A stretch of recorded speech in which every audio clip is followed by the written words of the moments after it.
All right, so Mittwork sequences versus flows. So you've probably seen flows a bunch on Instagram. On this channel a lot, we've talked about flows, how to build them, what to do. What is the difference between a Mittwork flow versus a Mittwork sequence? A sequence, which is what we're gonna go over today, is something that's typically predetermined between the boxer and the coach, and they're a little bit more fight specific. I'm gonna give you two versions of sequences in this video that you can go and practice and use, and you can compare them against your flows and mix them into your sessions and see how your boxers respond. Let's get to it. All right, so the first sequence that I'm going to give you is a quick example here. You could take this and plug it straight into your sessions. We're going to use the pin and the pivot for footwork. So we're going to start with a 1-2, right? Always like starting off everything with a 1-2, just sets a good solid tone. So 1-2 to start, straight into the pin jab. So it's kind of holding that to measure the range for a second, blinds the opponent, and then from there it's going to whip that strong, long right arm in through there. From there we're going into a roll, and then we'll build up from there, right? So we're just gonna start off with that. Let's go 1-2 pin into the right hand roll to set it up. So 1-2 pin, crack that right hand and straight into defense, right? So it's nice and short, sharp, snappy, and long to set the tone. After the roll, we're gonna hold the feet, staying in close right here. So let's say, for example, let's translate it to a fight scenario. Say she's thrown that long right hand and I managed to get out of the way. I've come back with that counter hook, I've missed, now we're kind of in that fight zone, right? We're in close for a second. So from there, we'll smash that right uppercut, right? Catch the counter hook, and then we're coming back with the hook cross. So a little catch counter on the inside straight after those long shots. So just translating that to a fight scenario for a second, we've started off long. If in a fight scenario that isn't working for us and then all of a sudden we have to get into a inside position, then we can work something realistic from in there as well. So that's what we're doing on the second phase. After the second phase, we're just gonna finish on a pivot out, just get out of there, and then that allows us to kind of reset to go again, do the whole sequence for a second time. So let's try and flow all that together into one sequence, then I'll show you can kind of put it on a loop and kind of drill it in a more realistic setting. 1-2 pin, under, there I'm gonna delay that this time, boom, bam, bam, and then out, right?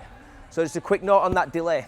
There's a couple of options with that. Off that uppercut, we can come straight in to keep them sharp on defense. So it'll be an instant defense of the counter. Or, boom, keep them sharp, boom, and then they've got to react there. So you can play around with the timing on that just to create the reactions that you want out of your boxer.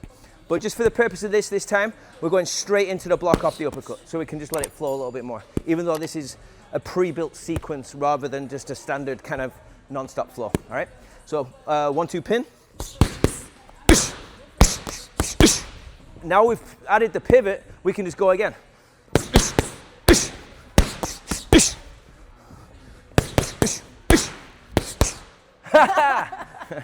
Hey guys, quick pause in the video. Just want to let you know real quick about a new feature I've added to my online course, the Ultimate Guide to Boxing Fitness Coaching. You can now pick assessment packages. So whether you have the online course or not, you can now have me personally assess your coaching, your mitt work, your boxing skills, your hand wrapping, all of the above. There's different packages available. You can work with me for up to 12 weeks. If that's something that you're interested in, go to boxingfitnesscoaching.com/ultimate guide. That gives you all the information on the online course. And then from there, like I said, you can now bring me on board to assess all your coaching and your boxing mitt work as well. All right, hopefully work with you soon. Check out the link, and if you want a discount on that, just put in Glenn VIP at the checkout box. That will give you a discount on that as well. All right, back to the video. Just real quick to compare it to a flow, and then I'll give you a second sequence you can work on. Flow would be something where we're just kind of non-stop in perpetual motion, right? And I can just call it as we go. If you want tutorials on how to break these down and go over them and build them, they're on the channel, Mittwork Flows, all right? So a quick example of a flow versus a sequence: 1-2 slip, roll, slip, catch, roll, jab, jab, cross. There's a quick example of a short flow, right? So it's just that perpetual motion builds that concentration, punch endurance, there's tons of benefits, but we'll save that for the flow videos. Guys, just a quick reminder before we get to the second sequence in this video that you can use. Quick reminder to subscribe to the channel, leave your comments below. Don't forget to hit the bell notification as well, then you're notified of the new videos coming out each week. All right. Second sequence, you can plug this straight into your sessions. This time we're going to start with a little bit of footwork, pressure footwork. So I'd be the defensive position right here, backing up. And we're going to start with footwork to press, so it's kind of that realistic fight situation. I'm going to try and throw that defensive jab, and then we just go into the whole thing from there. That's the cue to start. As soon as that defensive jab's come in, she's going to slip it. She's going to come with the right and left hook, drop down to the body shot.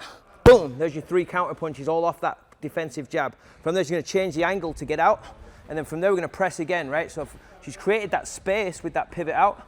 you're gonna close that gap with a double jab. Boom, boom, really push in with the feet, get close, shoot the 2 to the body, and then get under that counter hook to get out. And that'll be the finish, right? So it's basically 2 phases on this second one. So we're starting off with footwork. So you're gonna press. As soon as that jab comes in, we're away.